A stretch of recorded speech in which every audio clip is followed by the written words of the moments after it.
महाराज योगीराज श्रीमंत योगी श्री श्री छत्रपती शिवाजी महाराज की जय। स्वराज्य रक्षक संभाजी महाराज की जय। जय जिजाऊ जय जिजाऊ।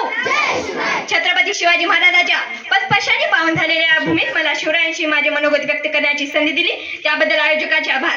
महाराष्ट्राचे आदिदैवत भ्रूपती नृपती पृथ्वीपती परमप्रतापी प्रगल्भ बुद्धिमान जगविख्यात विश्ववंदिते राजाधिराज योगीराज श्रीमंत योगी श्री श्री छत्रपती शिवाजी महाराजांना या जिजाऊच्या लेखीचा मानाचा मुद्रा। छत्रपती शिवाजी महाराज की हे शब्द कानावर पडतात ज्याच्या मुखातून आपोआप जय बाहेर पडतो, छाती अभिमानाने फुटते, रक्त सळसळते, अंगावर शारा येतो। अशा या मराठमोळ्या बंधू आणि भगिनींनो, मी कविता गणेश श्रीमलवार आज आपणा सर्वांना इथे एका महापुरुषाची गाथा उलगडणार आहे ज्याचा मला तुम्हाला नाही तर या संपूर्ण जगालाच अभिमान आहे। विजयासारखी तलवार चालून गेला निद्या छातीने हिंदुस्तान आणून गेला। विजयासारखी तलवार चालून गेला निद्या छातीने हिंदुस्तान आणून गेला। स्वर्गात गेल्यावर ज्याला देवाने झुकून मुद्रा केला असा मर्द मराठा शिवबावून गेला, असा मर्द मराठा शिवबावून गेला। आज इथल्या मातीमध्ये जन्मलेल्या लहानशा मुलाला सांगावे लागत नाही शिवाजी महाराज कोण होते, कारण जन्मताच इथली माती त्यांच्या मनामध्ये शिवरायांचे नाव करून ठेवते। छत्रपती शिवाजी महाराज हे भारतातच नव्हे तर संपूर्ण जगाच्या कानाकोपऱ्यात पसरले आहेत। कोण होते शिवाजी, असे कोणते काम त्यांनी केले की आज 350 वर्ष उलटून गेले पण त्यांच्या नावाचा जयजयकार अजूनही होतो। इथल्या लोकांना तर सोडा, इथल्या दरोडेखोरांना जरी विचारले शिवाजी महाराज कोण होते तर ते सांगतील रुद्राचा अवतार तो वाघाचा ठसा होता, रुद्राचा अवतार तो वाघाचा ठसा होता। विचारा या सागरी लहरींना माझा शिवबा कसा होता, माझा शिवबा कसा होता। खरं म्हणजे छत्रपती शिवाजी महाराज हे नावच असं आहे की त्यांच्या नावातील प्रत्येक अक्षर त्यांच्या कार्याची व त्या सर्वांना प्रेरणा देण्याचे, छत्तीस हत्तीचे बळ असणारे, त्रस्त मुघलांना करणारे, परत न फिरणारे, तिन्ही जगात जाणारे, शिस्तप्रिय वाणिज्य तेज, जिजाऊचे पुत्र, महाराष्ट्राची शान, हा हार न म्हणणारे, राजाचे हितचिंतक, जनतेचे राजा, असे आमचे छत्रपती शिवाजी महाराज, असे आमचे छत्रपती शिवाजी महाराज। कोणी एकेकाळी आम्ही जनावरांसारखं जीवन जगत होतो। आमच्या अन्नधान्यावर तर सोडा पण आमच्या देहात देखील अधिकार राहिला नव्हता। मानव जनावर तर सोडा पण इथल्या मंदिरातला देव देखील सुरक्षित राहिला नव्हता। याच दरम्यान सिंदकडचे राजा लखुजी जाधव यांची कन्या म्हणजे साक्षात दुर्गा रचंडी भवानी यांचा विवाह निजामशाहीचे थोर सरदार मालोजीराव भोसले यांचे सुपुत्र शहाजीराव भोसले यांच्याशी झाला। महाराष्ट्रात एकूण 5 सुलतानी सत्ता राज्य करत होत्या। मराठी सैनिक नाईक होऊन मारल्या जात होत्या। अशा परिस्थितीत महाराष्ट्राला होता एक झंगार धगमगता पेटचा अंगार। अखेर ती वेळ आली फाल्गुन वद्य तृतीया शके 1551 19 फेब्रुवारी 1630 रोजी जिजाऊंची पुण्याई आली होती फळाला, कारण जगाचा पोशिंदा राजा शिवबा जन्मला,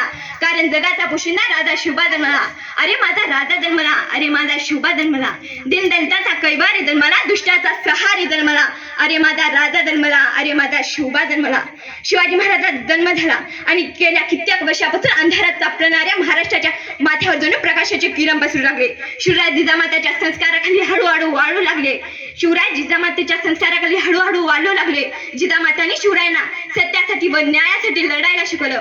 जर कुणी चुकत असेल तर त्याला सत्याची वाट दाखवा, आणि जर कुणी नडत असेल तर त्याला मराठ्याची जात दाखवा, अशी शिकवण जिजामातांनी शिवरायांना दिली होती। भोळ्या भाबड्या जनतेला गुलामगिरीतून मुक्त करण्याचा दृष्टिकोन जिजामातांनी शिवरायांसमोर मांडला। म्हणूनच म्हणा असते थोर तुमचे कर्म जिजाऊ उपकार कधी ना फिटणार, सूर्यचंद्र असेपर्यंत नाव तुमचे ना मिटणार। अशा वीर मातेने घडवलेला कसा असेल तो पुत्र, कसे असतील तो राजा, कसा असेल तो राज्य आणि कसे असतील ते छत्रपती। अहो शिवछत्रपती म्हणजे मावळ्यांचा मेळ, शिवछत्रपती म्हणजे मनगटातील बळ, शिवछत्रपती म्हणजे तलवारीतला धाव, शिवछत्रपती म्हणजे मनातले धैर्य, शिवछत्रपती म्हणजे छातीवारचा वार, शिवछत्रपती म्हणजे सह्याद्रीचा शौर्य, शिवछत्रपती म्हणजे जिजाऊंचा पुत्र, शिवछत्रपती म्हणजे व्यक्ती नसून एक विचार आहेत। व्यक्ती मरतात पण व्यक्तीचे विचार कधी मरत नाही। अशा विचारांना घडवण्याचे काम राजमाता जिजाऊ यांनी केले। मातेकडून मिळालेले संस्कार आणि स्वराज्य स्थापनेची प्रेरणा घेऊन शिवाजी महाराज आपल्या बांधवांना गुलामगिरीतून मुक्त करण्याचा उद्देश डोळ्यासमोर मांडला आणि त्याचप्रमाणे वाटचाल सुरू केली। त्यांनी सह्याद्रीच्या कानाकोपऱ्यात भटकणी करून सवंगडी गोळा केल्या। तानाजी, येसाजी, बाजी असे जीवाला जीव देणारे मावळे मिळाले। रायबरेश्वराच्या साक्षीने स्वराज्य स्थापनेची प्रतिज्ञा घेतली। हर हर महादेव ही गर्जना आसमंतातच घुटली।